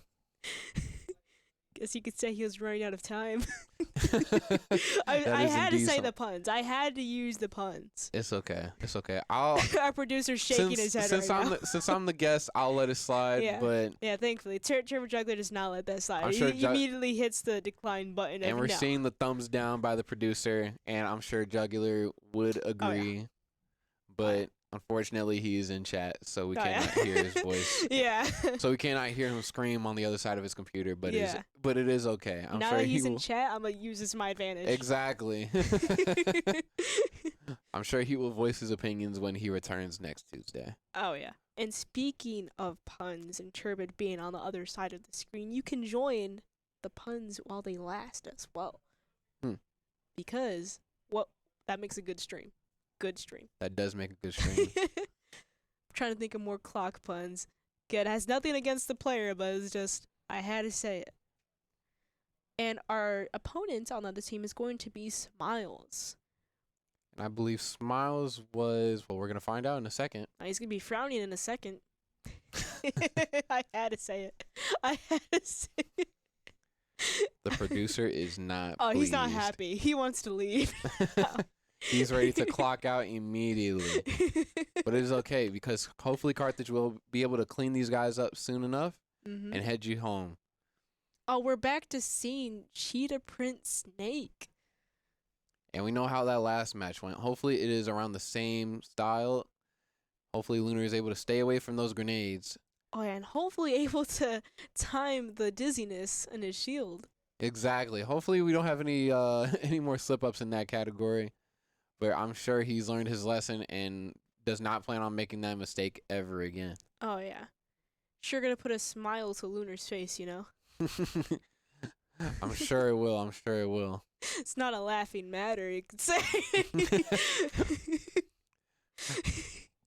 Subby, I think we're forgetting that this is a Smash stream and not a comedy show. My bad. I was a comedian in my past life, obviously. Oh, yeah. I can see your true colors are showing. Yeah, I just like putting smiles on people's faces, you know, bringing laughter. Nothing wrong with that. Nothing wrong with putting smiles on people's faces. Oh, tough crowd. And Lunar is starting to maneuver around these landmines and grenades, but he's unfortunately snuck behind by up tilt. It looks like they're both trying to play a safe game in that before you got that stock off. And Smiles seems to be getting his ground now. He was a little It's a little more physical. Exactly. He's way more physical now. He seems to be a lot more handsy instead of just relying on his grenades, which is weird to see for a Snake player because the grenades and landmines are his thing, as you stated earlier. Yeah, I so believe. to see him actually get up in there and get dirty is a weird change of pace, and it seems to be it seems to have Lunar in a little bit of a daze. Yeah, I believe he's trying to get that with Lunar, like changing up his play style a bit, understanding that this might throw him off his game. Exactly. It's working pretty well. It is indeed working well. But Lunar's gonna want to cut that out. Lunar was quickly. able to turn the tides really quickly. And he was able to get the tech. and but that- throw him back off. But that back throw was not enough, unfortunately. And it seems that this snake will just not die. He is he is holding his ground. He's hanging on by a thread, getting the next stock for Lunar, putting it at a 3-1 stock lead. He used his own grenade against him.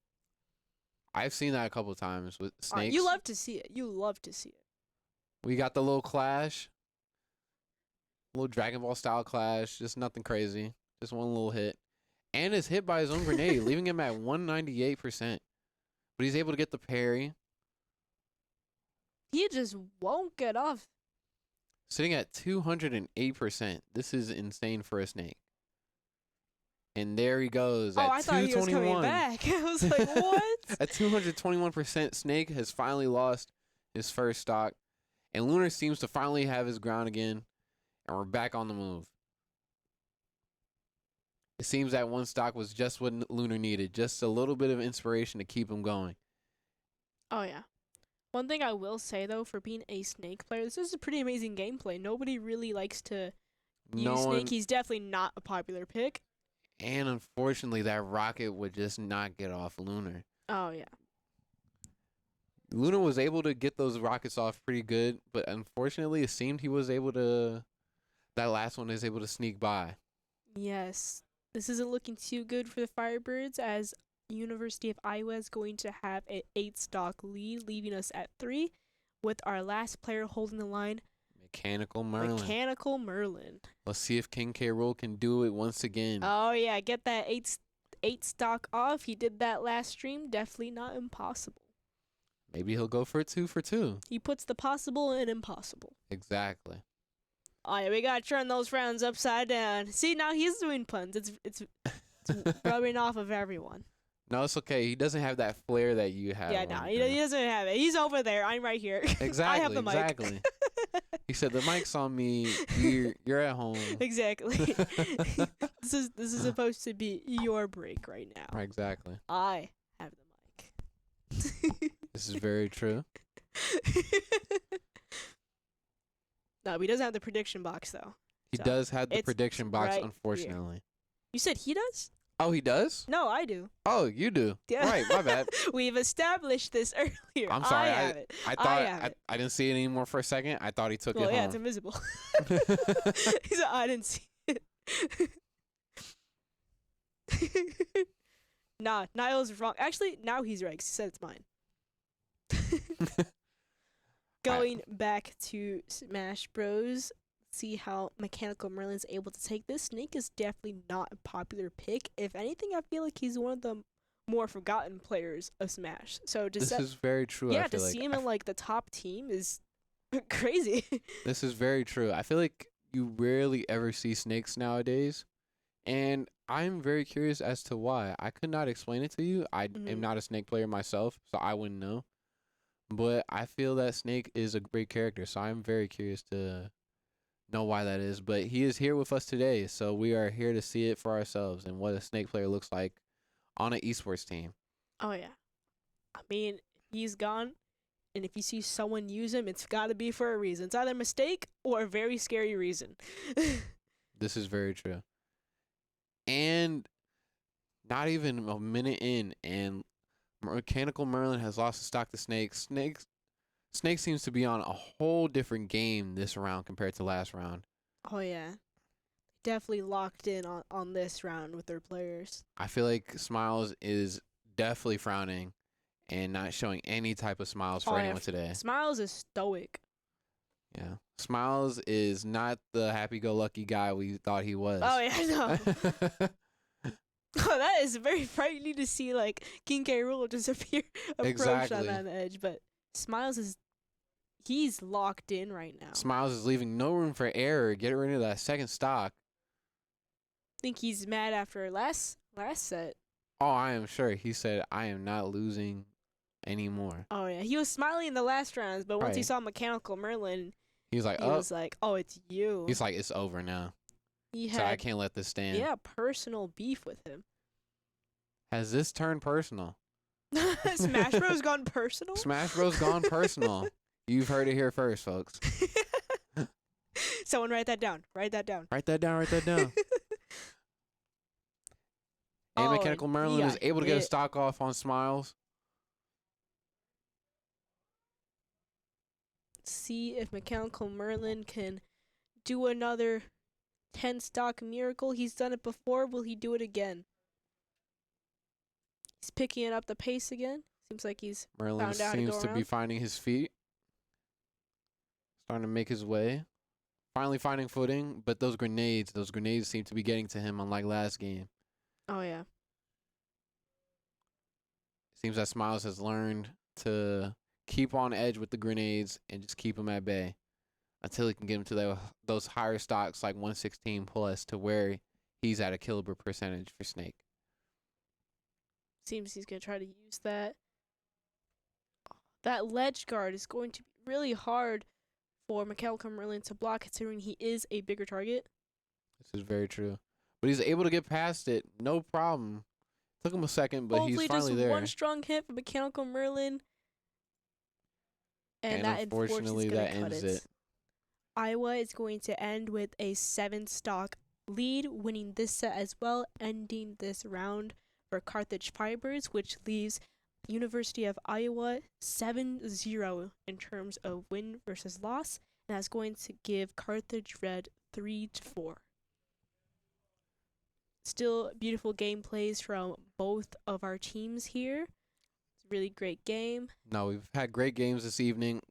Applause all around for all the characters, all the players. I feel like there were no major slip-ups this evening. I feel like everyone that was at the top of the game and gave it their best. But Oh. unfortunately, Iowa Gold is at 7-0 for a reason. Oh, yeah. I was going to say, reminding that this is the top team for Great Lakes West A Conference. And, well, they're there for a reason with their play styles. Again, great job on the Firebirds for holding up like they did in the first round, especially. Oh, yes. Holding it strong. This is very true. I feel like with these guys and just being up against someone like this, I feel like for these guys, you don't even see that 7-0. Mm-hmm. It's just another person with another controller and another TV, Mm-hmm.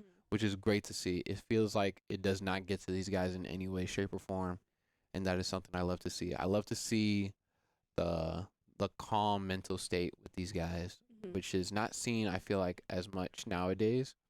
Yes. But they are able to keep their composure. They're able to play at their best, and they did great for what they did. With someone who was at 6-0 before, and they've all played very well. Mm-hmm. So I'm very happy with this evening, and I'm sure these guys are happy with themselves and satisfied with this evening. Yes, definitely something to be proud about. Before we end this stream, Promising Sage, this is your special guest appearance. So, how does it feel to be on the casting side of things? It feels weird. It feels weird to be on the casting side of things. I'm usually on there. Yeah, he's so- usually on the screen. Yeah, I'm usually on the screen, so it's a little weird, but it's nice being on the other end. It's nice Yeah. being able to voice an inside opinion Yeah. on the other side of the fence. Yeah, so coming as a player that would usually cast the game, not sure if this is just rephrasing the question or not. I'm sure our viewers would also like to know, like, what is it like in terms of playing in an esports team? Like, how does it feel to be playing in Super Smash Bros? How it is, and then coming to here to literally see, like, wait a minute, I Exactly. was that player. Does It's that, like, that was change me anything? at one point. It does in a sense. It makes me start to see certain things that I normally don't like voice. Mhm. Like, obviously, I know these inputs. I know these moves. I've seen them before. I've Mhm. done them before. These are your teammates. Yeah, exactly. I've played against these guys multiple times for multiple hours on end. So seeing these guys play like this, it makes me somewhat miss being on that other side of the Oh, yeah. screen. As fun as it is to voice on this side, it's how do I say it? It's reassuring. It's nice to see some things have never changed, Mm-hmm. and it makes me excited for if I do come back that I can be on that other side of the screen Mhm. again and support my teammates and my old colleagues. Oh, yeah, I agree. And one last thing before we end, is there anything that you would like the audience to know coming as a player when you play in the game? Like, is there anything that's, like, maybe something that you as a player would know, but that the audience doesn't, that is maybe hard for them to understand? Um, Practice makes perfect. I know it's simple, but it really does make sense.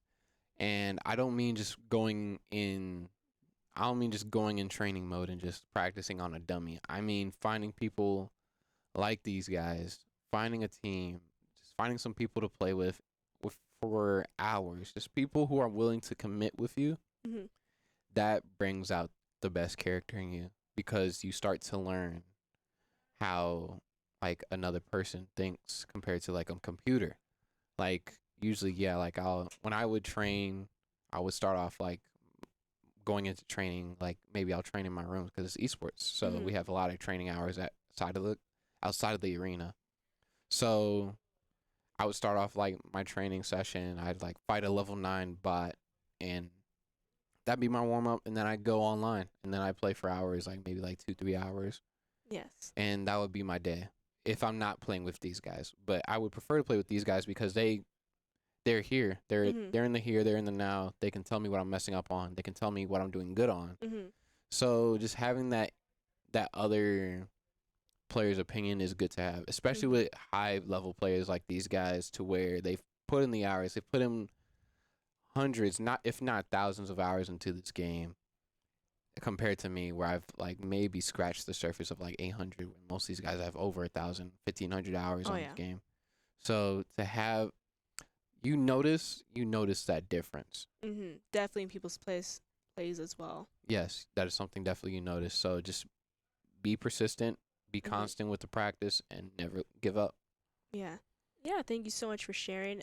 Smash Bros is definitely not an easy game, as well as other fighter games, example like Mortal Kombat as well. Mm-hmm. All of these moves as we watch, and I know coming as someone who watches like, YouTube a lot, and it's like, oh, I can do that, it's like, oh, Yeah. why didn't they do this instead? It's very easy as someone who's on the watching side to be like, oh, they should have done this and that, but coming as a player, there's a lot more to it. Oh yes. There's thinking right on the spot strategically how to change your playstyle mid game, because I understand and I'm sure you recognize quickly that Pikachu was your player and it was very light. So there was a lot of times you went up against heavy hitters and you just had to change your playstyle immediately on Oh the whim. yes.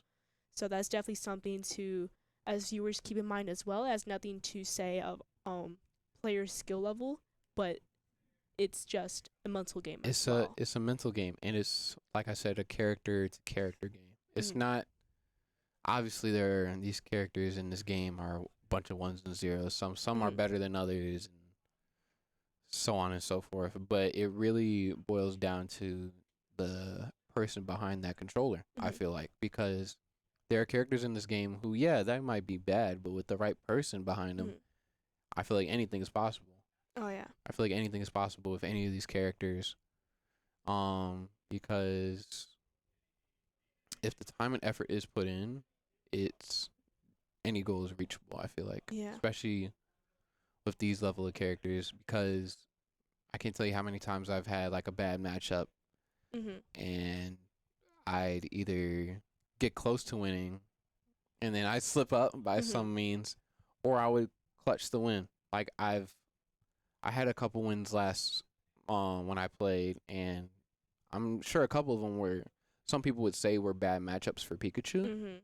but I don't play the game that often nowadays, Yeah. so I don't know, and I don't dive that deep into it to where I know like, okay, this character is good against Pikachu, this Mhm. character is good for Pikachu. I don't know the good and bad, but I kind of just go based off of those characters, and just kind of see how they play, and then I'll go on from there. It's kind of, but you have to be very quick. You have to be very on your feet, because those games will go by fast, Mhm. and it's hard because you have your certain habits that you do as a player. You have those certain moves that you just instinctively do, like it's night and day, Mhm. like breathing. Yeah. So you kind of have to psych yourself out and stop yourself. You're like, all right, I can't do this anymore. It's not working. Let me try something new. Yeah. Not only that, there's like just so much to it, It's a lot to it. And sometimes, certain players play against certain play styles better than others. Like the best player at, for example, like let's say the best Sonic player can only go against so many things at once. Not like they're gonna be good against every single play style. but maybe Exactly. because of their stats going against certain others brings them up there, you know. Exactly. But there's going to be times where it's like, oh, this person, I can't beat them, but maybe someone else under the ring can beat that person. You know what Exactly. It's like I might not be up to snuff, but I know someone else who could possibly beat them. I mean? So that's where that ranking team doesn't camaraderie comes in. necessarily matter so much in a way. I mean, it does. You know, they It does get to a they certain get degree. there for a reason, but there's always someone that can beat you in a sense. Even if you're Exactly. number one, there's always someone that can beat There's you. always that better person out there, whether Mhm. they are better in a certain situation or in every situation. There's always someone better than you. That's something I always tell myself. There's always someone better than you out there that you, whether you know about them or not, there's always someone better than you. There's always someone to chase after. Yeah. And that's something I follow by in games, in life in general. So I agree. Well, it's great to have you on the casting side of things. Thank you Thank you so for much for having me. being our guest speaker, filling in for Turbid Juggler here. Thank you so much, guys, for watching. This has been Carthage's Red Super Smash Bros. Week 7. Please come by next week for Week 8. And again, thank you so much for watching. It has been Subby, it has been promising, Sage. and we'll see you next week. Have a good one.